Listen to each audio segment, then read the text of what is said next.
press the record button here. We're back with Maura Huvia, and Maura is a researcher with RSA Security, the security division of EMC, and it's their research labs over in Israel, and we're lucky enough to have them come on the program each and every week here at IGTV. All right, and today we're talking about the EDED Trojan, all right, which seems to be focused on browser activity for Microsoft Internet Explorer, and certainly focused on the traffic coming out of Korea and Japan.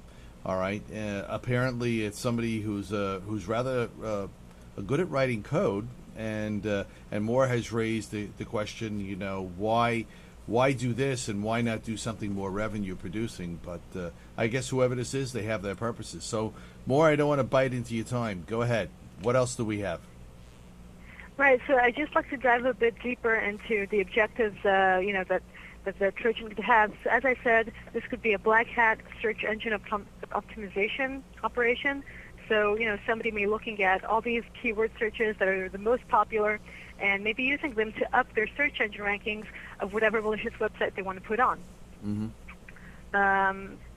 And another possibility would be that that same kind of information would be used to distribute spam email that would be more attractive to online users.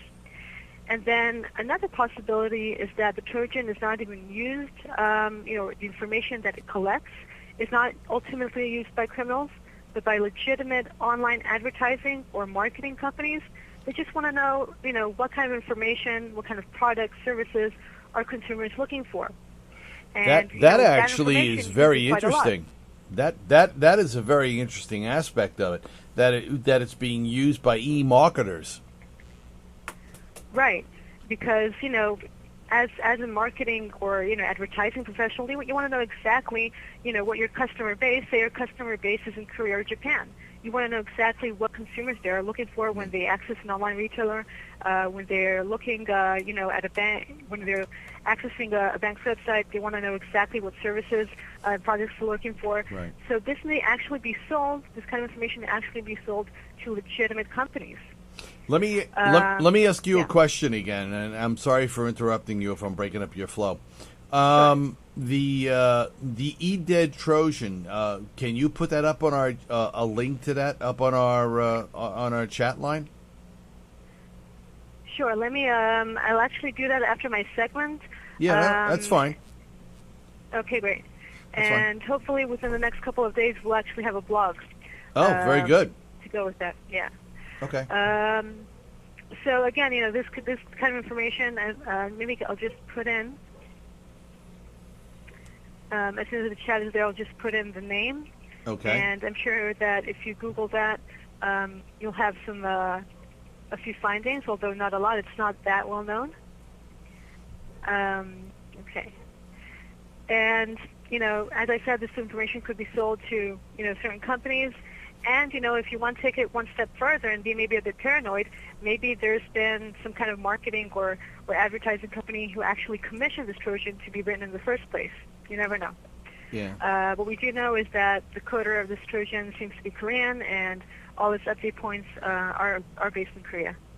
Well, more that is very interesting, and from a lot of different perspectives, because the original virus was not written to do damage. It was used to automate machines and processes and things of that nature. So right. It's kind of interesting that, it seems like here we are 10 years later since I guess it is about 10 years since I was teaching the malware course over at Farmingdale University out on Long Island. And we were kind of, talking about, we were taking students through the beginning of malware, back to Cohen and a few other people who were involved with that. And, the original thing was not to break systems, but to help systems. So it's kind of cool that you would be talking about this EDED Trojan and how it could be used, quite frankly, for e-marketing teams, which is... Right, anybody who's willing to pay for it. Yeah, you got it. And that swings full circle right back around again, using it as a tool to help, marketers find out more information, although they probably shouldn't be doing it that way. Right. Yeah. All right, Moore. Anything else? That's all for today, Joe. Thanks. Okay. Okay, everybody. So that was Maura Huvia from RSA, the security division of EMC, and it's their fraud research labs over in Israel. And Maura, thank you very much. We look forward to hearing from you folks next week. Bye now. Thank you very much. Right.